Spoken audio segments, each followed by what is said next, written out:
लेकिन खुद ये निंदा करेगा, खुद ये कृष्ण जी को मूर्ख शब्द का भी प्रयोग करेगा, बहुत बहुत करेगा। और बाद में अगर ये कुछ रिकॉर्डिंग्स ना हो इसकी, अगर इसकी कुछ रिकॉर्डिंगें ना होती तो कौन मानता, कोई मानने को तैयार नहीं था, क्योंकि बाहरी वेशभूषा बहुत अच्छी है। ये खुद कहते हैं कि जब लोगों के बीच में बात होनी होती है, जब 50-100 बंदे के सामने बात करनी होती तो ढंग बदलना पड़ता है अपना बात करने का। जब 1-2 से करनी है तो उसके हिसाब से कुछ और, यानी कि ये मन बुद्धि के खेल खेलेगा। यानी कि इनकी वेशभूषा से, कहने का अर्थ है इनकी तौर तरीक़ों से ये लगेगा कि नहीं ये आदमी तो वचन के साथ चल रहा है, ये आदमी तो वैसा ही है। लेकिन अगर रिकॉर्डिंग्स ना हो तो कौन माने, वो तो आजकल रिकॉर्डिंग्स होने लगी, इन्हें तक कोई भी नहीं मानता है कि ये ऐसे ऐसे शब्द प्रयोग करेगा ज्ञानियों के लिए, कोई भी नहीं मानेगा। ये तो रिकॉर्डिंग होगी तो पता चला। इसलिए ये आदमी क्या करेगा, ठाम ठाम आप सब कुछ करेगा, दूसरों को कहेगा कि आलोचना मत करो, सुनो, निंदा मत सुनो, क्योंकि ये ज्ञान के निकट नहीं आने देगा। जिस तरह से अन्य गुरुओं ने कुछ शब्दों को उठाकर ये कहा है कि गुरु की निंदा नहीं सुननी, तो लोग डर जाते हैं और वो आगे ज्ञान में कैसे बढ़ेंगे। ये जब रामपाल जी का शिष्य था तो फिर इसको आगे कौन लेकर, ये आगे क्यों बढ़ा, इसने क्यों अपने गुरु की निंदा सुनी। अगर ये भी इस वचन के साथ हो तो आज भी वहीं पड़ा होता, लेकिन नहीं, उसने सामना किया और वो ज्ञान में आगे बढ़ा, अगली क्लास में गया, एक क्लास को छोड़कर दूसरी क्लास में गए। अगर कोई सुने ही ना, ये कह दे कि ये निंदा है, नहीं, जैसे को तैसा कहे सो तो निंदा नहीं, जैसे को तैसे करे। अगर कोई इंसान पहले खुद ही आलोचना करे, किसी की निंदा करे और वो दूसरे को समझाए कि आप आलोचना करते हो, निंदा करते हो, दूसरों को एक आप सब कुछ खुद कर रहा है, आप सब कुछ कर रहा है वो, और दूसरों को कह रहा है कि मत करो। आप वो ग्रंथ भी पढ़ रहा है, वो किताबें भी पढ़ रहा है, वो तर्कवाद भी है, बुद्धि तार्किक है, दूसरों को कह रहा है कि चर्चा मत करो, तर्क वितर्क में नहीं फंसना। जितने शब्द और जितने तर्कों में ये निशब्द कर करके लॉलीपॉप दे दे के निशब्द का, और ये इतिहास गवाह है कि जिसने ज़्यादा निशब्द का जो डंडा उठाया था, निशब्द किया था, उसी ने ही सबसे ज़्यादा शब्दों का जाल बुना है, लेकिन जीव इसे समझ नहीं पाएगा। तो आगे क्या कहते हैं कबीर जी, आगे वो ये कहते हैं कि जानी है जगत। थोड़ा मैं ये आपको ये भी समझा दूं कि हमारा नाम ले हम बे हंसे, इस पे भी बात कर लेते हैं। वो ऐसा दूत होगा।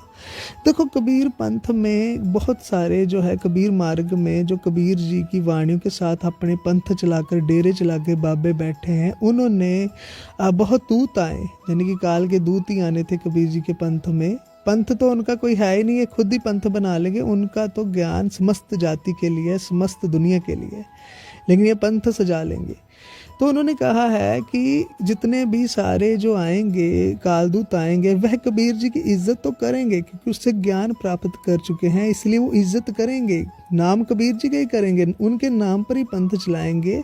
लेकिन ये जय कालदूत एक विशेष दूत होगा, जो कि सारा ज्ञान कबीर पंथ से रिलेटेड होगा, सब कबीर जी से समझ के जाएगा। और उसके बाद जी निराला दूत इसलिए होगा कि वह हमारा नाम ले हमें हंसेगा, वह बाद में मेरा नाम लेकर धर्मदास मुझ पे हंसेगा और कहेगा कबीर क्या है, वो तो एक जीव है, कुछ भी नहीं है उनके पास, कुछ भी नहीं है, मुक्ति मार्ग का ज्ञान नहीं है उनके पास, लेकिन सब कुछ वो मुझसे ही समझेगा। तो पिछली वीडियो में आपने देखा। आगे कहते हैं कि जानी है जगत सब यही सम्माही, बूझे भेद भ्रम तब जाई। है धर्मदास जो ये भेद समझने वाला होगा, जब वो कोई ऐसा भेद समझ लेगा जो मैं बता रहा हूँ, तो इस जय काल दूत को के चुंगल से, भ्रम से वो निकल सकता है। कही लागे कहू काल कर लेखा, ज्ञानी होए सो करे विवेका। तो धर्मदास अगर वो ज्ञानी हो जाएगा, अगर ज्ञानी विवेकी होगा, तो वो विवेक लगाएगा कि हम क्या कर रहे हैं, हम किस राह पे जा रहे हैं।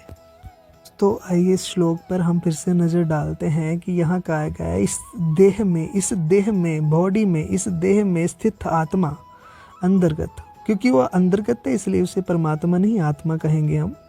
वास्तव में परमात्मा ही है, वास्तव में वह परमात्मा ही है, क्योंकि जब वो गड़े हट जाएंगे वीर से तो परमात्मा ही रहेगा, अंश एक है।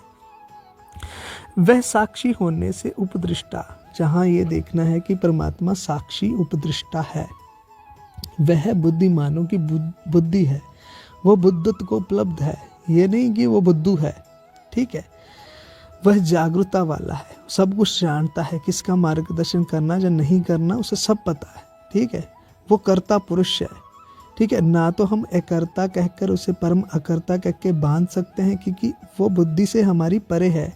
अगर हम करेंगे और कर्ता है तो हमारे ही ज्ञान में सिद्ध होगा कि वो कर्ता भी है, इसीलिए उस पर कोई टिप्पणी नहीं की गई आज तक। वह सम्मति देने वाला, वो स्वीकृति देने वाला है, वो अनुमंता है, वह एडवाइस देने वाला है, जाने कि वो हमें अंदाजा जहाँ किसी भी चीज़ का अगर हमें कहे एडवाइस कोई देता है, क्योंकि हमारी आत्मा ही हमें सत्य राह पर चलाती है। तो ये आत्मा हमारी हेल्प कर रही है, ये उपदृष्टा, जानी अब आज के हमारी वीडियो में ये पता चला है कि परमात्मा उपदृष्टा भी है। आज से उसे अचल, अविनाशी, अमर, सर्वव्यापी कहने के साथ साथ उसे उपदृष्टा, साक्षी भी कहो। यह भी आपके साथ जुड़ेंगे, तभी आप सच ज्ञान को उपलब्ध होंगे, तभी पता चलेगा कि परमात्मा बुद्धिमानों की बुद्धि है, और हमें भी यदि उसकी अवस्थाओं में जाना है, उसके साथ जो है अपनी आत्मा परमात्मा एक करनी है, तो हमें बुद्धत्व को उपलब्ध होना होगा।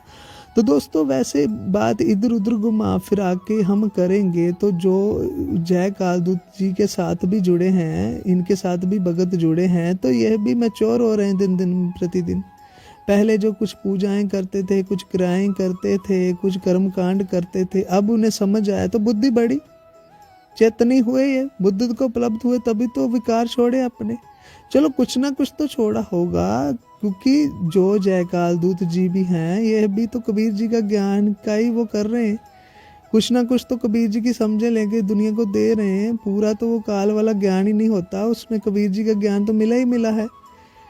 जैसे उन्होंने कहा, ना मैं क्रिया कर्म में रहता, कबीर जी ने कहा ना मैं जोग संन्यास में, तो ये बातें उन्होंने कही है। ना मैं जप में ना तप में, मेरे को कहे रे ढूंढे रे बंदे, इसमें उन्होंने सब कुछ कहा है। तो कहने का मेरा अर्थ ये है कि इससे जो भी जुड़े हैं वो थोड़े कुछ ना कुछ तो मैच्योर हुए हैं, कुछ ना कुछ तो उनकी जो चेतना या बुद्धि बड़ी है, कुछ ना कुछ तो जागृति आई। अब वो कर्मकांड नहीं करते, वो भी बुद्धत्व को धीरे धीरे जो है चेतनी हो रहे हैं। तो चेतना जो बुद्धत्व को परमात्मा उपलब्ध क्यों नहीं है, ये तो बात हैरानी की है। तो इसलिए जब वो अर्थ करते हैं, जब ज़्यादा ही तर्क में घुस गए हैं, तो वो कहने लगे कि वो परमात्मा चेत अचेत दोनों से परे है, यानी परमात्मा ना तो अचेत है और ना ही चेत है, क्योंकि वो जागरूकता भी नहीं है परमात्मा के अंदर, भाव भी नहीं है, बुद्धि भी नहीं है। तो यहाँ उन्होंने एक तरफी को लगा दिया, जैसे उन्होंने परमात्मा जो है अकर्ता लगा दिया, यानी कि कर्ता अकर्ता दोनों से परे आना चाहिए, निर्गुण सरगुण दोनों से परे, चल अचल, उन्होंने अचल अवस्था को ज़्यादा दर्शा दिया। तो परमात्मा तो चल अचल दोनों से, अंत में सब ज्ञान समझकर परमात्मा चल अचल दोनों से परे आएगा। परमात्मा ज्ञान अज्ञान से, सत्य असत्य से, रोशनी अंधेरे से, ठीक है। कर्ता अकर्ता, कर्ता का उल्ट बासी है अकर्ता। एक तरफ कर्ता लिख लो का पे, एक तरफ अकर्ता लिख लो आ से। इन दोनों से परे आएगा, यानी इन दोनों को हम नहीं लगा सकते, इन दोनों को हम बांध नहीं सकते परमात्मा को। अगर कर्ता नहीं कहेंगे तो अकर्ता कैसे कह लेंगे, अकर्ता कहने वाला तो और अंधकार में। तो इस तरह से आपको जाना है। तो आज की वीडियो में हमने थोड़ी कुछ विशेषताएं की बात की आत्मा की, कि आज से आप परमात्मा और आत्मा को अचल अविनाशी सर्वव्यापी कहने के साथ साथ उपदृष्टा साक्षी सम्मति देने वाला भी समझे, और बुद्धिमानों की बुद्धि समझे, और वो परमात्मा को साथ साथ महाचेतन भी समझो, महाचेतनी शक्ति भी समझो, कि उसे सब पता है, उसे सब पता है। तो आज के लिए इतना ही, मेरा नमस्कार आपको।